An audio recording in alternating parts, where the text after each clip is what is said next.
रूस यूक्रेन जंग को 650 से ज्यादा दिन हो चुके हैं। यूक्रेन को जिताने के लिए अमेरिका और नाटो पूरा जोर लगा चुका है, लेकिन पुतिन के रूस को हरा नहीं पा रहे हैं। लेकिन हैरानी की बात तो यह है कि अब अमेरिका की खुफिया एजेंसियों ने दावा किया है कि अब तक कि ये जंग में रूस के 90% के करीब सैनिक मारे गए हैं, जबकि आधे टैंक रूस के तबाह हो चुके हैं। आखिर अमेरिका का ये दाव किस दम पर हो रहा है, देखिए रिपोर्ट।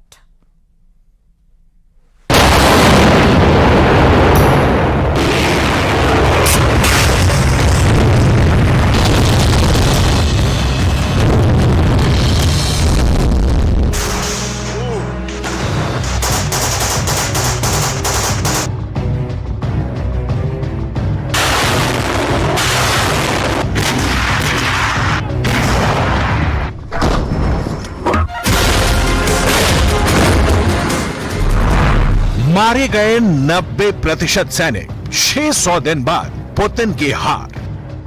24 फरवरी 2022 से शुरू हुआ रूस यूक्रेन युद्ध अभी तक खत्म नहीं हुआ है।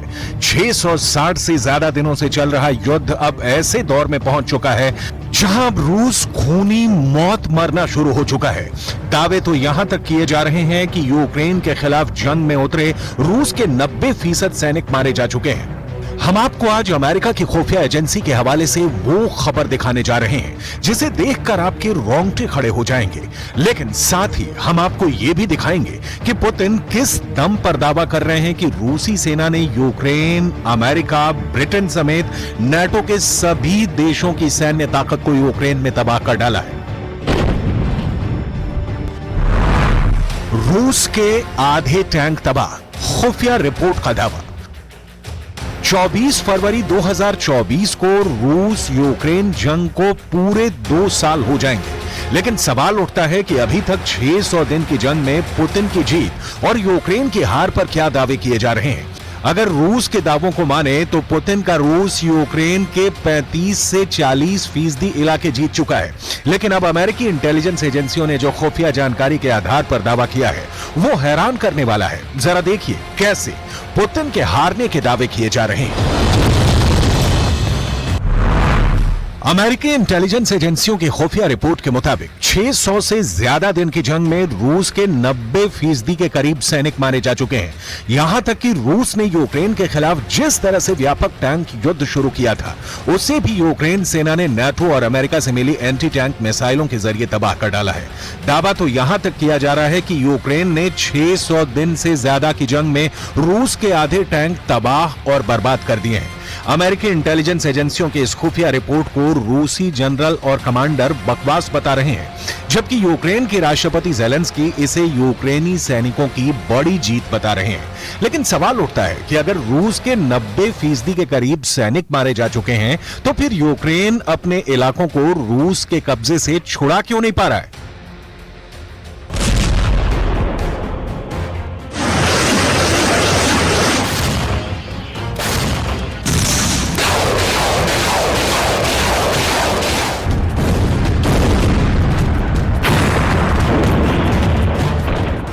पश्चिमी देश भले ही रूस को भारी नुकसान के दावे करें, लेकिन रूस के राष्ट्रपति पुतिन ने बिल्कुल साफ कर दिया है कि यूक्रेन में चल रहा रूस का स्पेशल मिलिट्री ऑपरेशन तब तक नहीं रुकेगा जब तक रूसी सेना का मिशन पूरा नहीं हो जाता।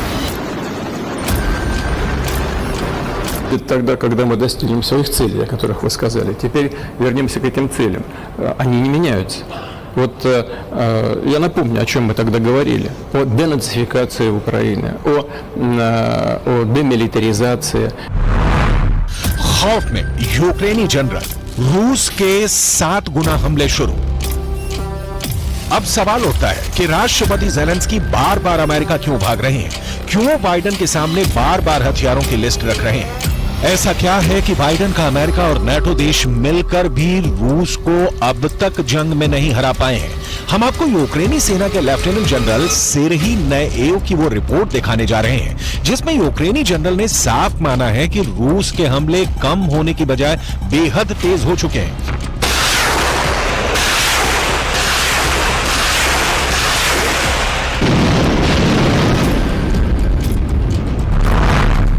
लेफ्टिनेंट जनरल सेर्ही नएव ने रूस के हमलों पर बड़ा दावा किया है। लेफ्टिनेंट जनरल सेर्ही नएव का साफ कहना है कि पिछले 2 हफ्तों में 7 बार यूक्रेनी क्षेत्र में रूसी सेना घुस चुकी है और बेतहाशा हमले कर रही है।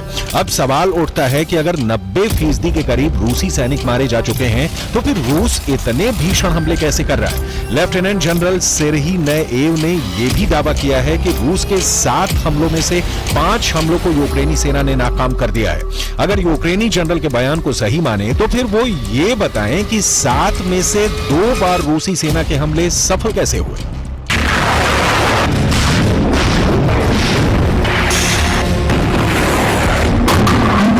Результати для України, для всієї Європи. Ще один крок до свого повноправного членства України в ЄС. Я дякую всім, хто підтримав, виконав саме те, про що ми домовлялись. Дякую всім в Україні, нашій команді. मारे गए 90% सैनिक 600 दिन बाद पुतिन की हार। 4 करोड़ 10 लाख आबादी वाला यूक्रेन 600 से ज्यादा दिनों से रूस का मुकाबला कर रहा है, लेकिन लगता है कि यूक्रेन अब जीत के दोबारा से झूठे दावे करने लगा है, क्योंकि रूस के ताजा हमलों से यूक्रेन के साथ साथ नाटो तक खौफ में आ चुका है।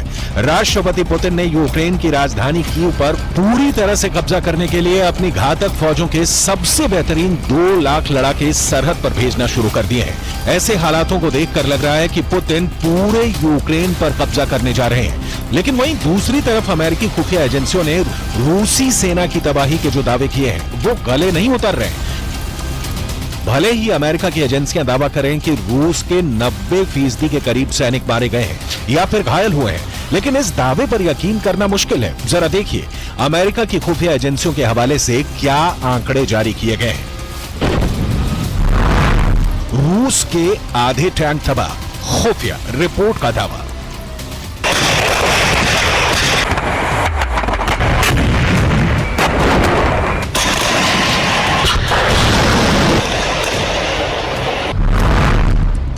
रूस और यूक्रेन के बीच पिछले 21 महीनों से जंग जारी है। इस बीच अमेरिकी इंटेलिजेंस एजेंसियों ने अपने आकलन में कहा है कि युद्ध में रूस अपने करीब 87% उन सैनिकों को खो चुका है जो यूक्रेन के खिलाफ जंग में उतरे थे। इसके अलावा रूस के 2/3 टैंक भी बर्बाद हो चुके हैं। हालांकि व्लादिमीर पुतिन फिलहाल पीछे हटने को तैयार नहीं है।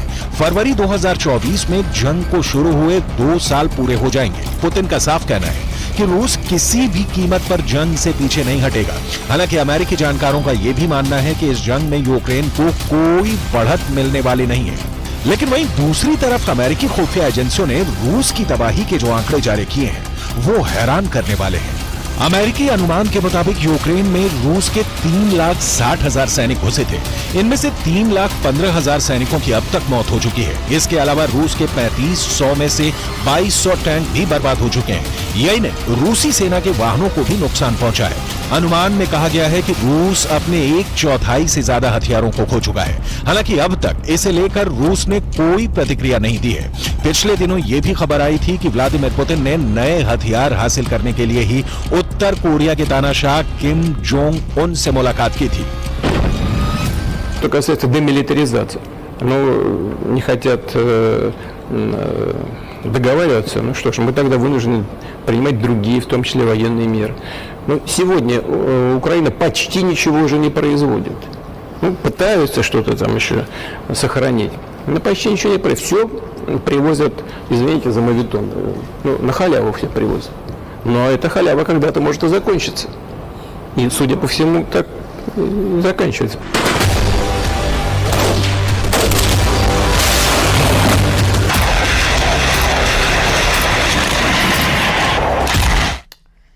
और जयपुर से बड़ी खबर की तरफ रुख करते हुए बताते चले कि सीएम भजन लाल शर्मा की अधिकारियों के